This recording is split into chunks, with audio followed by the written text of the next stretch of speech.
देर से ही सही सही देगा परमेश्वर, क्योंकि परमेश्वर और तेरे विचार और परमेश्वर के विचार में बहुत अंतर है, जमीन और आसमान का अंतर है। मैं वो वचन देखा और रोज मैं बाइबल पढ़ता, बिना बाइबल पढ़े मैं बाहर नहीं निकलता हूँ। तो धीरे धीरे मैंने वहाँ स्टार्ट किया क्लास। 2 महीने में मेरे पास 80 स्टूडेंट्स हो गए वहाँ पे।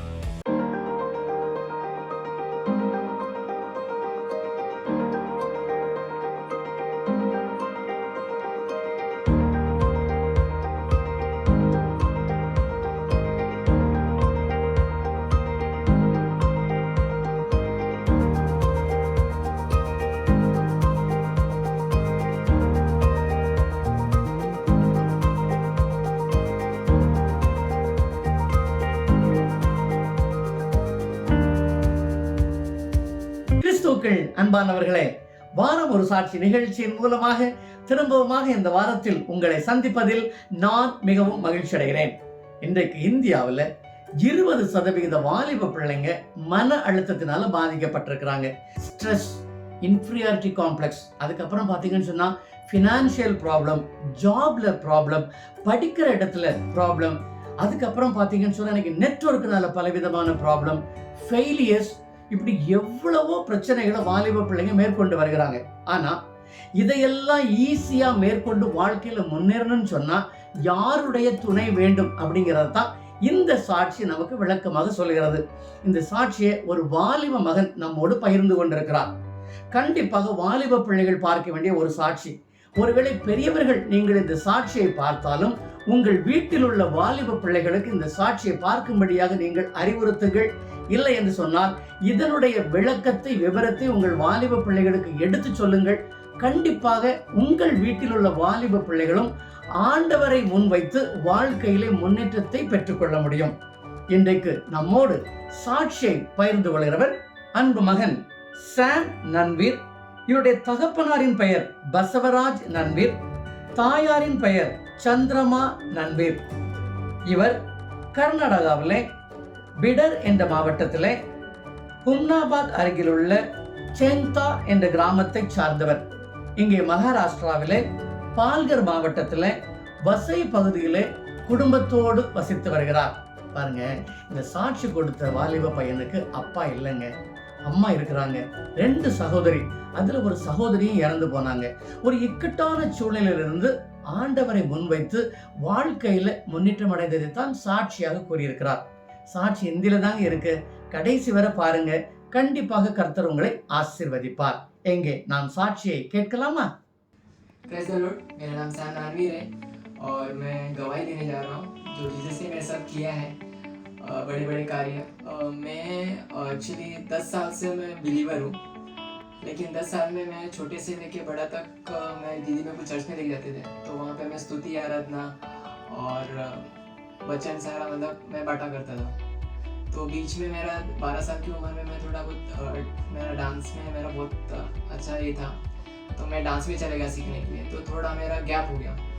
तो उसके बाद 4 साल के बाद मैं फिर से मैं सारी चीज़ें सीखा और सब कुछ आके फिर मैं वापस से घर पे आ गया। तो फिर ऐसा हुआ कि मेरे साथ प्रॉब्लम्स, बहुत सारी चीज़ें होने लगी, क्योंकि मैं पहला परमेश्वर में था, तो मेरे साथ बहुत कुछ अच्छे हो रहे थे, और उसके बाद मैं थोड़ा भटक गया, कुछ गलत कर रहा था तो मैं भटक गया, तो उसके वजह से मेरे पास प्रॉब्लम होती। फिर उसके बाद मैं 4 साल के बाद बहुत ज़्यादा प्रॉब्लम्स, कोरोना आ गया, सारी चीज़ें हो गई। फिर उसके बाद मैं एकदम ही नर्वस हो गया और कुछ काम नहीं था और कुछ भी नहीं था, और मैं यहाँ तक कि मैं पूरा डिप्रेशन में चले गया था। मैं बस कुछ काम नहीं है और क्या करूँ तो करूँ क्या, ऐसे ही रहा। फिर उसके बाद मेरी दीदी ने मेरे को बाइबल दिया, और दीदी ने मेरे को बाइबल दे के बोला कि ये वचन पढ़, वचन संहिता का 91 वचन। मैं पढ़ा उसको, पढ़ते पढ़ते फिर और भी प्रॉब्लम्स आने लग गई। फिर मैं थोड़ा और भी हो गया कि क्या हो रहा है मेरे साथ सारी चीज़ें। फिर उसके बाद 2 साल के बाद मेरी दीदी ने बोला कि एक ऐसा है चंडीगढ़ में, वहाँ पे जाके आप जाके बैप्टिज्म ले लो, चर्च में जाके आ जाओ। तो मैं वहाँ गया, एक बार गया तो वापस ऐसे आ गया, तो मुझे अच्छा लगा। तो सेकेंड बार में मेरे साथ और भी ज़्यादा मतलब प्रॉब्लम्स आने लग गए। फिर मैं सेकेंड बार वापस गया और बैप्टिज्म लिया। उसके बाद 6 महीना 8 महीना मेरे साथ ऐसा हो गया कि एकदम डिप्रेशन, मतलब बहुत ही ज़्यादा डिप्रेशन में, यहाँ तक कि मैं सुसाइड करने तक चले गया था। फिर उसके बाद मैंने बैप्टिज्म लिया। फिर उसके बाद मेरी दीदी जो मेरे से बड़ी है वो ऑफ हो गई। उसके बाद और भी मैं डिप्रेशन, मतलब पूरा लो हो गया था मैं। फिर भी मेरी दीदी ने मेरे को बोला, बड़ी दीदी ने, कि नहीं तेरे को हारना नहीं है, तेरे को परमेश्वर तेरे को कुछ ना कुछ करके आगे बढ़ाएगा, तो होप मत रख। और उस टाइम मेरे पास काम नहीं था, कुछ भी नहीं था, और सब मैं घर पे बैठ के सब, मैं अकेला लड़का, और सब दीदी लोग बोल रहे थे कि कुछ नहीं होगा, अच्छे से होगा। बट फिर भी मेरे को लगता था कि नहीं यार, मैं घर पे अकेला ऐसे ही बैठा और सब लोग काम करने पे जा रहे, तो मुझे ऐसा लगता था कि मैं भी कुछ करूँ करके। फिर कुछ नहीं मिला। मैं यहाँ ट्राई किया, बहुत जगह पे ट्राई किया कि मैं यहाँ जाऊँ, डांस सीखूँ, यहाँ पे काम करूँ। कंपनी में गया, फिर मैं कंपनी में काम किया, बड़े बड़े बोझे उठाए। फिर भी मेरे को वो परमेश्वर ने, मेरे को शायद परमेश्वर ये चाहता था कि तू सारी चीज़ें देख, ताकि तेरे को रियलाइज़ हो तूने क्या किया है, अब तू क्या है वो हो जाए। तो वो सारी चीज़ें मेरे को होना ही था। परमेश्वर ने मेरे को वो वे दिखाया कि ये सारी चीज़ें कर, उसके बाद तेरे को मैं अच्छी चीज़ दूंगा करके। तो मैंने किया। उसके बाद मैंने ऐसी बाइबल पढ़ते रहा, रात को बाइबल पढ़ता था, सुबह बाइबल पढ़ता था, रात को सोने के टाइम, फिर सुबह उठते ही मैं प्रे करके फिर बाइबल पढ़ता था। फिर उसके बाद मेरे साथ 4 महीना ऐसे मैंने करते रहा और मैं परमेश्वर को छोड़ा नहीं। फिर भी मैंने बाइबल पढ़ा और वचन देखते रहा, और मैं लाइव आता है यूट्यूब पे, तो वो देखता था मैं। तो ऐसी बीच में मेरे को ऐसा एक वचन पढ़ा, मेरे को ये किया कि तू जा, यहोशू का पहला वचन, जहाँ जहाँ तू जाएगा वहाँ मैं तेरे संग रहूँगा। जैसे मैं मूसा के साथ था वैसे ही मैं तेरे संग भी रहूँगा, और जहाँ तेरे पैर पड़ेंगे वो सारी ज़मीन मैं तुझे दे दूँगा। तो मैंने बोला यार ये क्या है करके। फिर मैं ऐसी राम रहीम, मेरा एवर्टन सिटी में लास्ट इधर राम रहीम है, तो नीचे उतर रहा था और मैं मनन कर रहा था उसको। करते करते फिर मेरे को एक स्कूल दिखा, प्ले ग्रुप दिखा, जिंगल बेल है करके। तो वहाँ मैं ऐसी इंक्वायरी किया, मैं ऐसे वो मैंने वचन ध्यान में रखा, मन करते क्या, परमेश्वर आपने बोला है और मैं जा रहा हूँ, और जो भी हो आपके हाथ में देता हूँ। तो मैं गया वहाँ पे, और टीचर थी, टीचर को पूछा मैं ऐसे करता हूँ, डांस करता हूँ, कोरियोग्राफर हूँ, तो अगर मेरे को यहाँ पे एक चांस मिलता है तो मैं यहाँ पे अकेडमी खोल के मैं बच्चों को डांस सिखा सकता हूँ। तो टीचर ने बोला ठीक है, आप अपना नंबर देके जाओ, अपना रिज्यूम देके जाओ, मैं सर को बात करके आपको बताती हूँ। फिर बोले कि, मैंने बोला कि सर का नंबर मिलेगा मुझे? बोला नहीं सर, किसी से बात नहीं करते, मैं आपको बता दूँगी करके। फिर 2 महीना गया, मैंने वेट किया, बोला क्या हो रहा है करके। फिर उस टाइम मेरे को ऐसा हो गया था कि मैं घर में अकेला दरवाजा बंद किया और रोने लग गया, एकदम से रोने लगा। फिर उसके बाद दीदी बोली क्या हुआ तेरे को, क्यों रो रहा है? बोला दीदी क्या करूँ, मेरे को कुछ नहीं हो रहा, कहीं से भी कुछ नहीं हो रहा है, और मैं अकेला ऐसे बैठा, और मुझे घर पे बैठे रहना अच्छा नहीं लगता। सब लोग काम कर रहे हैं और मैं अकेला ही, मेरे दोस्त लोग के पास गाड़ी है, ये मोबाइल है बड़े बड़े, और सारी चीज़ें, मतलब मेरे को ये होता था। और मम्मी मेरी काम नहीं कर पाती थी, काम अभी भी करती है, लेकिन मेरे को ऐसा लगता उम्र हो गया, 50 साल हो गया, तो मैं कुछ करना है मुझे। तो उसी चक्कर में मैं और डिप्रेशन में चला गया, यहाँ तक कि मैं 1 घंटा रो पड़ा। फिर उसके बाद कुछ नहीं होगा, शांत रख, बाइबल पढ़, परमेश्वर तेरे को कुछ ना कुछ देगा। तो मैं छोड़ा नहीं, मैं पढ़ते रहा। उसके बाद मैं फिर ऐसे ही गया, फिर 2 महीना निकल गया। उसके बाद उस सर का मैसेज आया मेरे को कि आप जिंगल बेल में आप अकेडमी खोलना चाहते हो करके। बोला हाँ सर मैं खोलना चाहता हूँ करके। तो उन्होंने बोला ठीक है, आप सुबह 6 बजे मीटिंग के लिए आ जाओ। तो मैं बोला सर लॉकडाउन है और ट्रेन भी बंद है, तो मैं कैसे आऊँ? फिर वो बोले कि नहीं, बोले ठीक है आप देखो, अगर जमता रहेगा तो आ जाओ। फिर मैंने रात को बोला, प्रे किया और बाइबल पढ़ा और सो गया। फिर बोला, मैं प्रे किया कि परमेश्वर मुझे सुबह जाना है 6 बजे, और मुझे कैसे भी करके आप लेके जाओ, मुझे पता है आप लेके जाओगे। तो मैं सुबह 6 बजे, लॉकडाउन में ट्रेन की टिकट नहीं मिल रही थी, विदाउट टिकट में चले गया, और वहाँ 6 बजे मैं पहुँचा, डॉट 6 बजे। और सर 6:30-7 बजे आए। उनका नाम अवाब काजी है। तो उनके साथ मीटिंग किया, बोले कि, और मेरे पास 0 पैसा। मैं बोला कि मैं जा तो रहा हूँ और बात तो कर रहा हूँ, और हाँ भी बोल देंगे तो उसके बाद मैं क्या करूँगा, मेरे पास पैसे नहीं है। तो मैंने बात किया, बोला सर ऐसा है, मैं डांस सिखाता हूँ और मैं आपके क्लास स्कूल में एक अकेडमी खोलना चाहता हूँ। बोला ठीक है, आपका टीम क्या है, सारी चीज़ें। बोला सर टीम नहीं है मेरे पास फिलहाल, बट मैं टीम बनाऊँगा करके। तो उन्होंने उन्होंने बोला ठीक है, तो क्या क्या करो, क्या क्या लाएगा आपको सारी चीज़ें। मैं बोला सर अभी मेरे पास फिलहाल कुछ नहीं है, बट मुझे स्टार्टिंग में मेरे को मिरर सारी चीज़ें चाहिए, लेकिन मैं विदाउट मिरर में आप स्टार्टिंग में स्टार्ट कर दूँगा, उसके बाद मैं सारी चीज़ें धीरे धीरे करूँगा। फिर सर ने बोला नहीं कोई ज़रूरत नहीं है, आप जाओ मिरर का प्राइस निकालो, कितना है क्या है वो बता दो, मैं आपको देता हूँ, बाद में आप मुझे रिटर्न कर देना। मैं बोला परमेश्वर मेरे साथ है करके, और मैंने उसी टाइम उसी दिन उसी वक्त में गया मिरर के पास, प्राइस निकाला, 9,000 रुपये था और मेरे पास 0 पैसे था। तो मैं सर को फ़ोन किया कि सर ऐसे ऐसे 9,000 रुपये लग रहे हैं, मिरर की 3 मिरर है, तो ऐसा ऐसा। ठीक है, सर बोले कि जाओ ले लो मिरर और लगा लो और स्टार्ट करो। मैं बोला ठीक है, मैंने स्टार्ट किया। फिर उसके बाद बच्चे, मैं सोचा कि मैंने स्टार्ट तो कर दिया और बच्चे नहीं है अभी। फिर उसके बाद मैं फिर भी नहीं बना, मैं प्रे किया, वहाँ क्लास स्कूल में जाके मैंने बाइबल पढ़ा और प्रे किया और यही बोला परमेश्वर आपने यहाँ तक मुझे लेकर आया और मुझे पता है अब आगे भी आप लेके जाओगे। बस इसके बाद मैंने प्रे करके छोड़ दिया। फिर उसके बाद मैंने बोला कि और अपने आप को अंदर से मतलब दिमाग में कुछ और ही अलग, जो मैं पहले था डिप्रेशन से एकदम से निकल गया और अलग चीज़ें मेरे साथ होने लगी। एक काम कर तू, जहाँ प्रैक्टिस करेगा तभी बच्चे आएंगे। मैं प्रैक्टिस करने लगा, जैसे जैसे मेरे को अंदर से आने लगा वैसे वैसे मैं करने लगा। तो प्रैक्टिस किया मैंने, प्रैक्टिस करते करते करते लोग देखने लगे कि यहाँ डांस क्लास खुल रहा है, सारी चीज़ें, फिर इंक्वायरीज आने लग गई।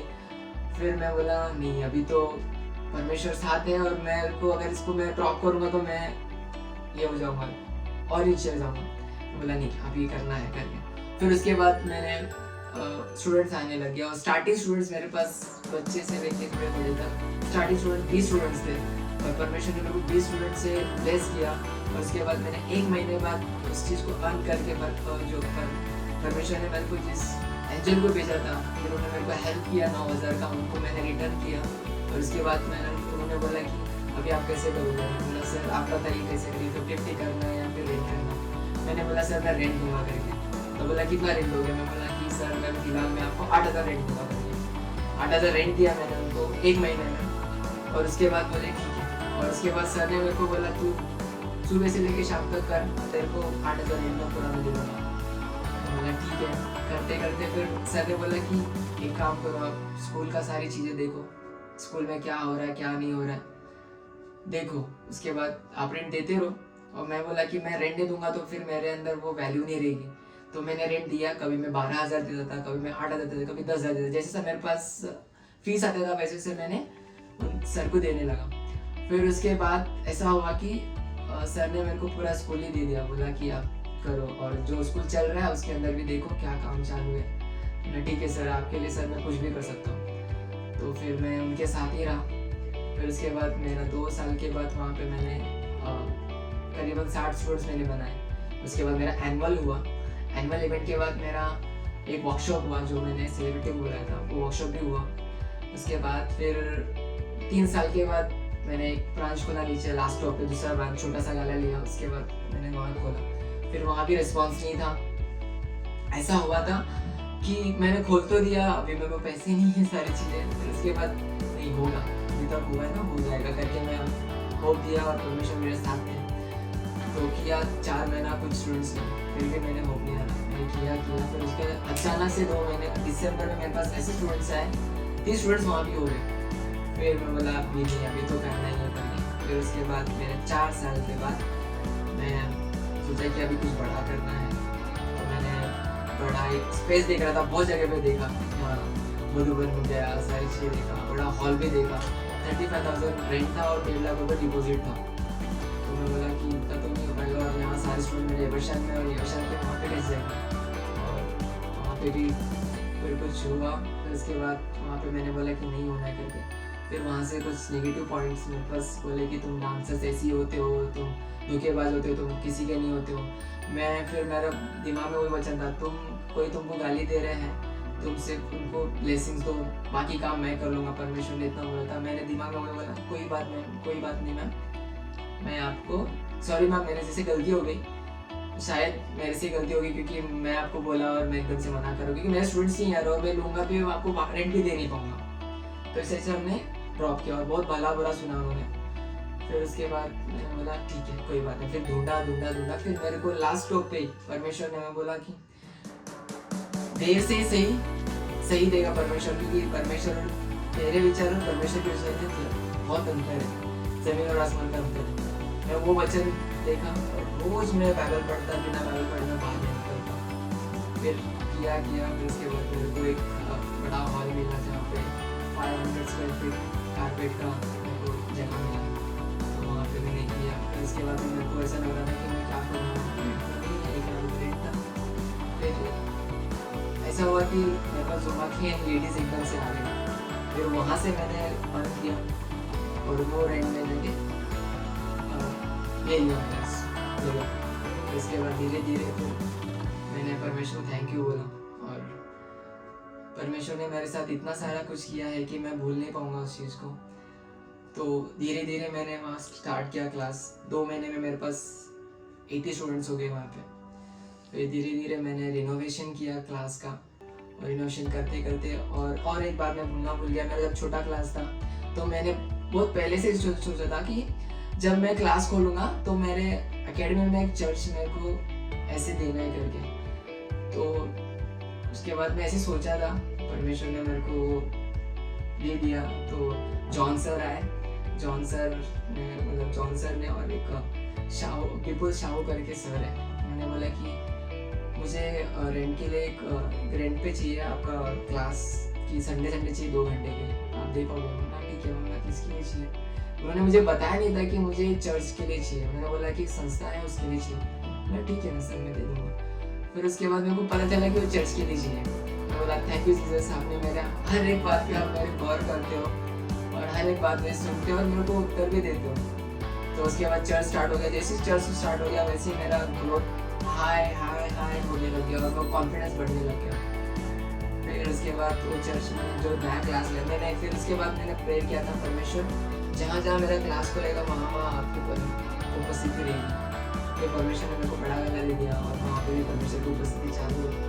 और अभी भी मैंने 3 महीने में मैंने क्लास का रिनोवेशन किया, अच्छे से रिनोवेशन किया जो स्टूडियो की तरह लगे। क्योंकि मेरा पहला क्लास में तो मॉडल स्कूल है और ABCD लिखा हुआ सारी चीज़ें। मेरे को ऐसा लगता था कि मेरे को एक अच्छा स्टूडियो बनाना है जहाँ पे शूट्स वगैरह हो जाए।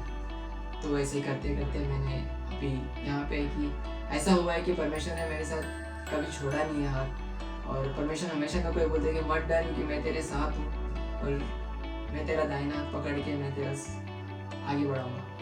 बस परमेश्वर ने मेरे साथ है और हमेशा मेरे साथ रहेंगे और मैं परमेश्वर को कभी भूलूंगा नहीं, क्योंकि परमेश्वर ने मुझे चुना है क्योंकि कुछ है, बड़ा सा है, इसलिए मेरे को परमेश्वर ने चुना है। लोग इतने सारे हैं बट उसके अंदर से मुझे परमेश्वर ने चुना है।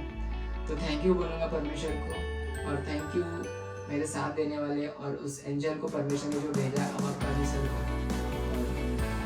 हमेशा और मैं चाहूँगा और भी बड़े ब्रांचेस खोले जहाँ पे परमेश्वर की उपस्थिति और मेरा क्लास आगे बढ़ते हुए। परमेश्वर को धन्यवाद कहूँगा और इतनी सी छोटी सी खबर देते मैं यहाँ पर अपनी बातें समाप्त करूँगा। ஆமேன். ஆசீர்வாதமான ஒரு சாட்சியை கேட்டோம் இல்லையா? பாருங்க, சாட்சி கொடுத்த வாலிப மகன் தெளிவாக சொல்லியிருக்கிறார். ஒரு 10 வருடமாக அவர் பிலீவரா இருக்கிறார். அதாவது ஆண்டவரை அறிந்து கொண்டவர். அவருடைய சகோதரியும் ஆண்டவரை அதிகமாக நேசிக்கிற ஒரு மகன். ஆனா திடீர்னு ஆண்டவரை விட்டு கொஞ்சம் தூரமா போயிடுறார். நடந்தது என்ன?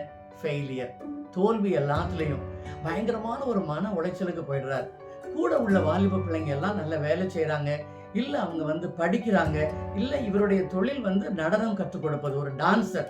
அந்த வகையில எல்லாருமே பிஸியா இருக்கிறாங்க. ஆனா இந்த மகனுக்கு மட்டும் வாழ்க்கையில ஒரு பிடிப்பு இல்லை, வாழ்க்கையில ஒரு முன்னேற்றம் இல்லை, விரக்தியான ஒரு சூழ்நிலை. தற்கொலை கூட பண்ணி கொள்வதற்கு முயற்சி பண்ணியிருக்கிறார். அப்பதான் பாருங்க, சகோதரிகிட்ட தன்னுடைய கஷ்டத்தை சொல்றார். சகோதரி என்ன பண்றாங்க தெரியுமா? ஒரு வேதாகமத்தை கொடுத்து இதை நீ வாசிப்பா, அதுலயும் சங்கீதம் 91 நீ கவனமா வாசி சொல்லியிருக்கிறாங்க. இவர் வாசிக்கிறார். சகோதரி சொல்றாங்க, சண்டிகர்ல ஒரு பிரேயர் மீட்டிங் இருக்குது, நீ போய் அட்டன் பண்ணிட்டு வா அப்படின்ட்டு. இந்த வாலிப மகன் அங்கேயும் போய் பிரேயர் மீட்டிங் அட்டன் பண்ணிட்டு வரார். அதுக்கப்புறமா ஒரு வாழ்க்கையில ஒரு மாற்றம் இல்லை. அப்ப தொடர்ந்து அவர் ஜெபிக்கிறார். ஒரு வசனம் அவருக்கு ரொம்ப பிரயோஜனமா இருக்குது. நீ கால் மிதிக்கும் இடத்தையெல்லாம் உனக்கு நான் சொந்தமாக கொடுப்பேன் அப்படின்னுட்டு. அப்ப அதையே அவர் மனதுல விசுவாசிச்சுட்டு பல முயற்சிகள் பண்றாரு. அவர் வசிக்கிற வசை பகுதியில ஒரு ப்ரீ பிரைமரி ஸ்கூல் பார்க்குறாரு. அந்த ஸ்கூல்ல போய் நம்ம டான்ஸ் சொல்லிக் கொடுக்கலாமா அப்படின்னு சொல்லிட்டு அந்த ஸ்கூல்ல போய் பிரின்சிபலை பார்க்குறாங்க. ஆனா அவங்க என்ன சொல்றாங்க, நாங்க உடனே முடிவு சொல்ல முடியாது, ஸ்கூலுடைய ஓனர்கிட்ட கேட்டுட்டு சொல்றேன்னு சொல்லிட்டு மகனை அனுப்பி வச்சுட்டாங்க. 2 மாதம் ஆகிறது, ஒரு பதிலும் இல்லை. ஆனா திடீர்னு ஒரு நாள் அந்த கேஜி ஸ்கூலுடைய ஓனர்கிட்ட இருந்து ஒரு மெசேஜ் வருது. இன்னும் நீங்க இதுல ஆர்வமா இருக்கீங்களா அப்படின்ட்டு மெசேஜ் வருது. உடனடியாக இவர் ஆமான்னு மெசேஜ் போடுறாரு. அப்ப அவங்க அங்க இருந்து, அதாவது இந்த மகன் வசிக்கிற இடத்துல இருந்து ஒரு 3 ரயில்வே ஸ்டேஷன் தாண்டி போகணும். அப்ப அவங்க சொல்றாங்க நாளைக்கு காலையில 6 மணிக்கு வாங்க அப்படின்ட்டு. ஆனா கோவிட் பீரியட், இவரால போக முடியாது. அப்ப நான் நாளைக்கே வரணுமான்னு கேட்கிறாரு. அப்ப அவங்க சொல்றாங்க உங்களுக்கு ஆர்வம் இருந்தா நாளைக்கே வாங்க அப்படின்னுட்டு. ராத்திரி ஜெபம் பண்றாருங்க. ஏசப்பா, நான் எப்படியாவது நாளைக்கு அவரை சந்திக்க போகணும், நீங்க எனக்கு உதவி பண்ணுங்க அப்படின்ட்டு பிரேயர் பண்ணிட்டு அடுத்த நாள் காலையில ஸ்டேஷனுக்கு போனா அங்க கோவிட் கெடுபிடி, சரியான நேரத்தில் டிக்கெட் எடுக்க முடியல. டிக்கெட் இல்லாமலே இவர் பிரயாணம் பண்ணி அந்த பள்ளிக்கூடத்தின் சொந்தக்காரரை பார்க்கிறார். அவரு கேட்ட கேள்வி என்ன தெரியுமா, உங்ககிட்ட டீம் இருக்கா? இல்ல சார், என்கிட்ட டீம் இல்ல, ஆனா நான் மேனேஜ் பண்ணிக்கிடுவேன். இல்ல வேற ஏதாவது உங்களுக்கு எக்யூப்மெண்ட்ஸ் எல்லாம் இருக்குதா? இல்ல சார், எனக்கு கண்ணாடி எல்லாம் வாங்கணும், பட் நான் எல்லாமே மேனேஜ் பண்ணிக்கிடுவேன், நான் ஸ்டார்ட் பண்றேன்னு சொல்றார். அப்போ ஆண்டவர் அந்த பள்ளிக்கூடத்தின் சொந்தக்காரர் மூலமாக இந்த மகனுக்கு உதவி செய்கிறார். எப்படி தெரியுமா, சரி இப்போ அவனுக்கு என்னென்ன வேணுமோ வாங்கிக்கோ. அப்ப இவரு போய் கண்ணாடி எல்லாம் பார்த்து ஆர்டர் பண்றாரு. அதுக்குண்டான செலவு 9,000 ரூபாய். அந்த 9,000 ரூபாயையும் அந்த பள்ளிக்கூடத்தின் சொந்தக்காரரை கட்டி விடுகிறார். பாருங்க எவ்வளவு அன்புள்ள ஒரு ஆண்டவர் பாத்தீங்களா. அந்த மகன் அந்த பள்ளிக்கூடத்துல போய் டான்ஸ் கிளாஸ் ஆரம்பிக்கிறாங்க. கொஞ்சம் கொஞ்சமா பிள்ளைங்க சேர்றாங்க. 30 பிள்ளைங்க ஆயிடுறாங்க. அதுக்கப்புறம் பாருங்க, முதலாவது அந்த 9,000 ரூபாயை திரும்ப கொண்டு போய் கொடுக்கிறார். அப்ப சொந்தக்காரர் சொல்றாரு, இனிமேல் நீ பார்ட்னர்ஷிப்ல நடத்துறியா இல்ல வாடகை தரையா அப்படின்ட்டு. அப்ப இந்த மகன் சொல்றாங்க, நான் கண்டிப்பா வாடகை தரேன். அந்த வாடகையும் மகனே பிக்ஸ் பண்றார். 8,000 ரூபாய் மாத வாடகை தரேன்னு சொல்றார். அதையும் கொடுக்கிறார். அதுக்கப்புறம் பாருங்க, அந்த பள்ளிக்கூடத்தை சொந்தக்காரர் மகனை கூப்பிட்டு, எப்பா நீ பள்ளிக்கூடத்தையும் பார்த்துக்கா, அதுல உள்ள ப்ரோக்ராமும் நடத்தி கொடு அப்படின்ட்டு. ஆண்டவருக்கு பயந்த மகன், ஆண்டவர் மீது அன்புள்ள ஒரு மகன் அந்த பள்ளிக்கூடத்துல உள்ள ப்ரோக்ராம்ஸ் எல்லாம் பண்ணி கொடுக்கிறாரு. ஆனுவல் டேயும் நடத்தி கொடுக்கிறாரு. நல்லா சம்பாதிக்க ஆரம்பிச்சிட்டாரு. அதுக்கப்புறம் மனசுக்குள்ள ஒரு எண்ணம், ஒரு பிரான்ச் ஓபன் பண்ணணும்னு நினைக்கிறாரு. அப்ப அதே பகுதியில ஒரு இடத்துல போய் ஒரு சின்னதா ஒரு இடத்தை எடுத்து அதுல டான்ஸ் கிளாஸ் ஆரம்பிச்சு நடத்துறாரு. இப்போ ஆண்டவர் அவருக்கு இன்னும் என்ன செய்யறாரு, முன்னேற்றத்தை கொடுக்கிறார். அதுக்கப்புறமாக பெரிய ஒரு இன்ஸ்டியூட் போடலாம்னு சொல்லிட்டு பஸ்ஸில இன்னொரு பகுதியில போய் ஒரு பெரிய இடத்தை பாக்குறார். அந்த இடத்தினுடைய முதலாளி அம்மா என்ன கேட்கிறாங்க தெரியுமா, 1,50,000 லட்சம் ரூபாய் டெபாசிட், 35,000 ரூபாய் வாடகை. மகனால முடியாதுன்னு சொல்லும் பொழுது அந்த அம்மா கோவப்படுறாங்க. நீங்க டான்சர்ஸ் எல்லாம் இப்படித்தான் பலவிதமா வாக்கு கொடுப்பீங்க, அப்புறம் உங்களால ஒன்றும் சரியா செய்ய முடியாதுன்னு கொஞ்சம் இந்த மகனை என்ன செய்திருக்கிறாங்க, குறைவாக பேசியிருக்கிறாங்க. அந்த மகனுக்கு கோபம் வரல, ஆண்டவருடைய வார்த்தைகள் ஞாபகம் வந்திருக்கிறது. யாராவது ஒன்ன இழிவா பேசினா நீ அவங்கள ஆசீர்வதித்துட்டு அந்த இடத்துல இருந்து வா அப்படிங்கிற வார்த்தையை மனதில் வைத்துக்கொண்டு அந்த அம்மாவை ஆசீர்வதிச்சுட்டு அந்த அம்மாட்ட திரும்ப சொல்றாங்க, மேடம் என்னால இவ்வளவு ரெண்ட் மேனேஜ் பண்ண முடியாது மேடம், சாரின்னு சொல்லிட்டு வந்துடுறாரு. ஆனா திரும்பவுமாக அவர் அந்த முயற்சியை விடல, ஆண்டவர் சொன்ன வார்த்தையும் விடல, ஜெபத்தையும் விடல. 500 ஸ்கொயர் ஃபீட்ல ஆண்டவர் ஒரு இடத்தை கொடுக்கிறார். அந்த இடத்துல இவர் கிளாஸ் செட் பண்றாரு. இன்னொரு காரியம் என்ன தெரியுமா, இவர் அந்த ஸ்கூல்ல இருந்து வெளியே வரும் பொழுது ஆண்டவர்கிட்ட சொன்ன ஒரு பொருத்தனை, நான் எந்த இடத்துல டான்ஸ் கிளாஸ் ஓபன் பண்ணாலும் அந்த இடத்துல உம்முடைய நாம மகிமைப்படும்படியாக ஊழியம் செய்வதற்கு நான் அந்த இடத்தை கொடுப்பேன்னு சொல்லி பொருத்தனை பண்ணியிருக்கிறார். அதை பற்றி அவரே மறந்துட்டார். ஆனா பாருங்க, நம்ம ஜான் துரை பிரதர் அந்த இடத்துல போய் ப்ரேயர் பண்றதுக்கு அப்ரோச் பண்ணிருக்கிறாங்க. அப்ப முதல்ல அந்த பழைய இடத்துலயும் ப்ரேயர் பண்ண இந்த மகன் இடம் கொடுத்துட்டாங்க. இப்ப இந்த புதிய இடம் கிடைச்ச பிறகு அதுலயும் ப்ரேயர் பண்றதுக்கு அந்த பழைய வாடகையிலேயே இடம் கொடுத்திருக்கிறாங்க. பாருங்க, ஆண்டவரை நம்புகிற பிள்ளைகளை ஆண்டவர் ஒருபோதும் கைவிடுவதில்லை.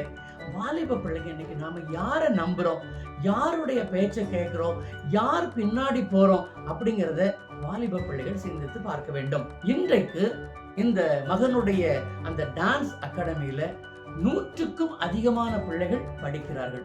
என்ன ஒரு ஆச்சரியம் பாத்தீங்களா, மகன் சாட்சிய கூட அவ்வளவு ஒரு ஆர்வமா கொடுத்திருக்கிறார். ஆண்டவருடைய நாமம் மகிமைப்பட வேண்டும் என்பதற்காக.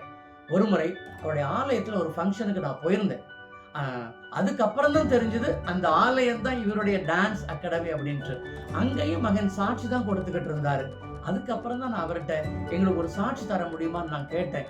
உடனடியாக வீட்டுக்கு வந்து அவர் சாட்சி கொடுத்தார். நம்முடைய வீட்டில் உள்ள வாலிப பிள்ளைகளும் ஆண்டவரை முன்வைத்து எல்லா விதமான முயற்சிகளிலும் ஈடுபடுவார்களே ஆனால் கர்த்தர் கண்டிப்பாக நம்முடைய பிள்ளைகளையும் ஆசீர்வதிப்பார். எங்கே வேதாகமத்திலிருந்து 2 வசனங்களை வாசிக்கலாமா?